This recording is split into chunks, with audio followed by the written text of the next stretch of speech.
Do you really want me to stand and deliver this gun in my hand?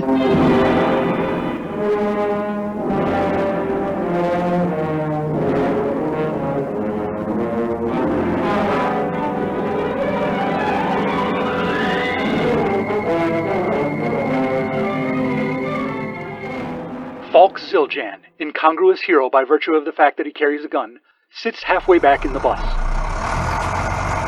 It's the Conejo Verde coach line running from Parabellum City to Santopolis and points west. A woman in the front seat made the mistake of telling the driver she hates her job, and now he has things to say about that. But see, that's the beauty of capitalism. Oh, there's a beautiful part? It must have passed me by.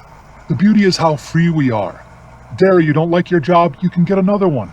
Raman, I'm so scatterbrained, that just never occurred to me. I'll get another one. Really, nobody should complain about their jobs, because we all made our choices. If we don't like this one, we can choose a different one. What do you do for a living? I inspect actuators at the pinball factory. An employee of the factory, not the owner? Right. Not enslaved by the owner of the factory? Right. So you'll work there voluntarily. You continue working there when you could choose some other job. I should choose to sit home and starve? Yeah, I choose the option that's the least worst. So why complain about the boss or the company or capitalism? Why not complain about your poor choice? Whoa, hang on.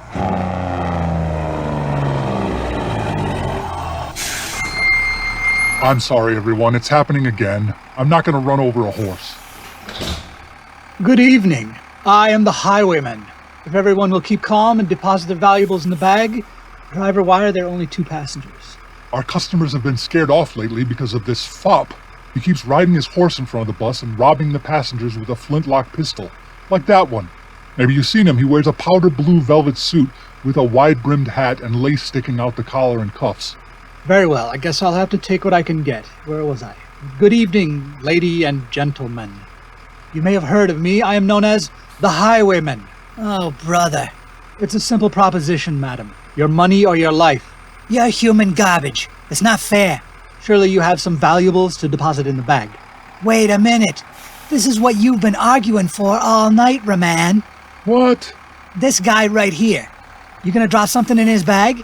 Yeah, he stopped me twice this week. I didn't have any cash the second time around, so he took my lunch. Oh, but how could you possibly complain? He's given you a choice. What choice? Can you get on with it, please? He said you can choose between your money or your life. You made a choice. That doesn't count. He has a gun pointed at us. Even if it's just a flintlock. Or is that a matchlock? No, I went to the library and looked into it. A matchlock would have been pretty much obsolete by this era. I'm aiming for mid-18th century England. They would have been using flintlocks by then. But you made your choice. That's all that matters, right? No, not when you're coerced. What I'm talking about is different. You can choose the job you have now or choose to find a different job. Some choice. If I don't like getting steel shavings under my fingernails and tripping on pinballs every couple weeks, I can quit. Which means I'm out of work 6 months, maybe a year in this job market, just so I can wind up at another place with the same lousy pay, no benefits, erratic schedule, dangerous working conditions, and another boss who's just as handsy as Melvin. Meanwhile, my kid loses his eyes because I can't afford his medicine, and we get evicted. But nobody's coercing anybody. She has the more compelling argument. You can't blame your boss or capitalism for that, though. That's just the natural state of things. Actually, at the dawn of capitalism in England, the wealthy pushed for the closure of the commons, so fewer people would be able to sustain themselves independently. They engineered conditions so commoners would have to rent their labor to employers in large enough numbers that it would keep wages down. Now, I have your lunch again, some cash, and a watch from the lady. How about this gentleman seated at a distance from everyone else? What can you give me, sir? This gun in my hand. Now drop that pea shooter. Fair enough. You creep! You didn't realize Falk Zildjian was on this bus? How can I be expected to know what he looks like? You'd have to dress with a little more panache for me to remember him. Anyway, you're going to jail. No, I've come to the conclusion that the carceral state is bad for criminals and for society. He's going for a rehabilitation procedure at Doc Salvage's clinic. Ooh, I read about that in Bunker Homes and Gardens. Say, Mr. Zildjian, all this talk about bosses and robbers got me thinking. Maybe you could do this with my boss. I see what you mean, but I wouldn't be comfortable doing that. That seems a little outside my wheelhouse. There is something you can do, though. What's that? Get a gun. Then you'll become the hero of your story. Make your own decisions about who's good and who's bad. Your boss would inarguably be a villain because a hero opposes him. Wow, that sounds great. I don't know if anybody's gonna pay me to be a hero, though. Do I get to keep the money I collect from Melvin or other villains I find? The police don't generally track you down for that. They don't track anyone down. That's right. You won't be held to account by anyone except your own conscience, unless you're killing or stealing from rich people. Gee, thanks. I'm glad I risked it and came out here tonight. That's all very nice. Now, what do we do about the horse?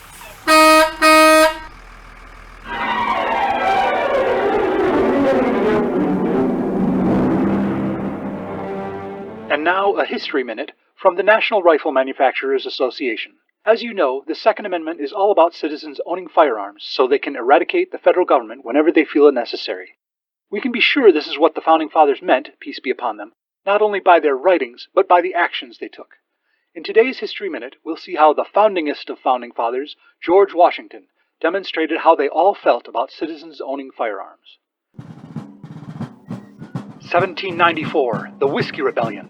Protests against a whiskey tax escalate from assaulting tax collectors and federal marshals to outright rebellion. 7,000 angry armed men gather outside Pittsburgh, then march through the town, robbing mail carriers and burning barns. In western Pennsylvania, General John Mitchell leads the federal militia. Rebel leader George Washington speaks to Mitchell on the banks of the Monongahela River. Washington says, "That tax on whiskey is tyranny. We concerned citizens come bearing arms, as outlined in the Bill of Rights." General Mitchell replies, "You are correct, sir. I have brung as much of the federal militia as we could muster, in order to turn them over to you. I hereby present to you the keys to the President's residence in Philadelphia, because the capital keeps jumping around and we haven't settled on it yet.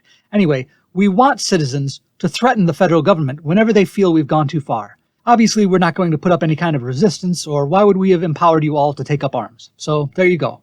I can either step down as general, or you can jail or execute me, or tar and feather me, whatever you think best. You guys are the bosses." And that's how George Washington became president of these United States and won the Whiskey Rebellion. If the Second Amendment had only been intended for citizens to fight against invaders or indigenous people, or escaped property or internal rebellions, then it would have gone much differently. The feds would have used a citizen militia to fight the whiskey rebels. They would have put down several small rebellions in those early years, maybe even a larger rebellion later, or a civil war, if you will. Even if the Whiskey Rebellion had dispersed, there would have been trials against its leaders. Some would have been jailed and a few executed. But that did not happen. As we know, the federal government surrendered to every group with guns who accused them of being tyrannical, such as Nat Turner and John Brown. After every uprising, the new federal government, populated by rebels, continued to obey the Constitution for some reason, and they in turn surrendered when the next rebellion challenged them. Dad, your history minute went longer than a minute. It's okay, son. The people who take us seriously don't mind when we contradict ourselves, as long as what we say makes them feel good. Gosh, I'm proud to be on the right side of things. We now return to the end credits of This Gun in My Hand.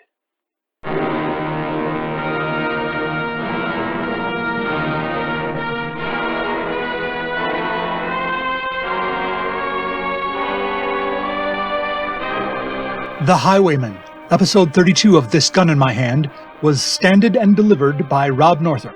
Visit thisguninmyhand.blogspot.com for credits, show notes, information on how to subscribe, and to buy my books. Would it kill you to buy one of my books, such as Little Heists in the Big Woods and other revisionist atrocities? What will I give the Highwayman? This gun in my hand.